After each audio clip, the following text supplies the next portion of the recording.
যেই মানুষগুলো এখন অনেক ভালোবাসে, তাকাতে পারবে না তাদের দিকে, এরকম জীবন তৈরি করো না। এরকম একটা জীবন তৈরি করো না, তোমার মতন যারা বয়সে এখন মাধ্যমিক দেবে, উচ্চ মাধ্যমিক দেবে, 9-10-এ পড়ো, ঠিক এই বয়সে যে মেয়েটা পড়া ছেড়ে দিয়েছিল তার কাছে একবারে যাবে, গিয়ে বলবে যদি জীবনে ফেরত পেতে চাও, কি ফেরত পেতে চাও, সবচেয়ে দামি জিনিসটা, তো বলবে স্কুলে পড়ার সময়টা আমি আবার একবার ফেরত চাই, আবার একবার চাই, এবার আর ফাঁকি মারবো না, এবার আর নিজেকে তৈরি করাতে ফাঁকি মারবো না, ভালো মানুষ হবো।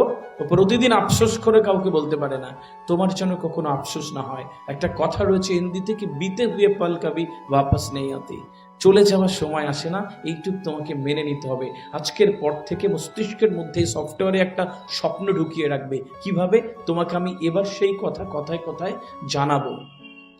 আমাদের মস্তিষ্কের আমাদের বিভিন্ন স্বপ্ন আসে প্রতিদিন, ওই স্বপ্নটার উপরে আরেকটা স্বপ্ন চাপা দেয়, আরেকটা স্বপ্ন আসে মেন স্বপ্নটাকে চাপা দেয়, পরের দিন আবার একটা স্বপ্ন এসে স্বপ্নে চাপা দেয়। তোমার কাছে যেন কখনো স্বপ্নটাকে না চাপা দেয়, মূল যেটা তুমি চাও। আমি আমার সব কনফারেন্সে বলি, যারা অনেক কিছু জানে তাদের ভাত হয় না, এটা একটু করে, ওটা একটু করে, ওটা একটু করে, আবার ওটা একটু করে, সালা সকালবেলা উঠে ভাবো কি খাবো, এইসব লোকের ভাত হয় না। স্পেশাল হতে হবে। This is not time for GK, general নলেজের দিন শেষ হয়ে গেছে। This is time for SK, special knowledge. একটা কিছু জানবে, এত ভালো করে জানবে, এত ভালো করে জানবে, এত ভালো করে জানবে, পৃথিবী বুক ছিঁড়ে তোমার জায়গা করে দেবে। পৃথিবীর একটা যোগ্য মানুষকে আমার সামনে দেখাতে পারবে না, সে যোগ্য অথচ বসে আছে, একটি মানুষও নেই। আমরা যারা ভাগ্যকে দোষারোপ করি, ভাঙাচোরা মানুষগুলো শুধু ওই ভাগ্যকে দোষারোপ করে শহীদ হয়ে যায়।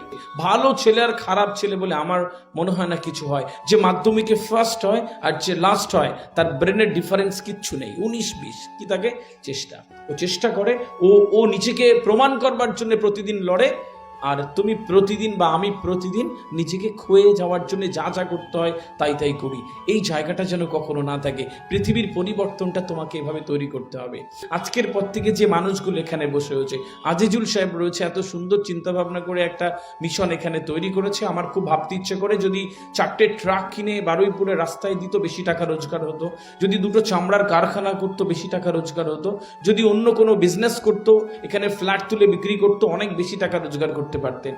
আমার মনে হয় শিক্ষার সাথে যুক্ত যারা থাকে, তাদের উপর থেকে নির্বাচন করা কিছু সুন্দর মনের মানুষ এখানে যারা বসে রয়েছেন, শিক্ষার সাথে যুক্ত, তারা সবাই খুব নির্বাচিত মানুষ বলে আমার বিশ্বাস করতে ভালো লাগে।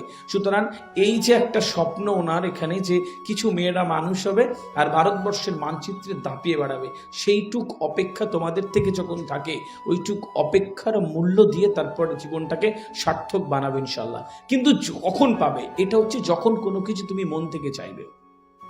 মন থেকে চাওয়া ব্যতীত কোনো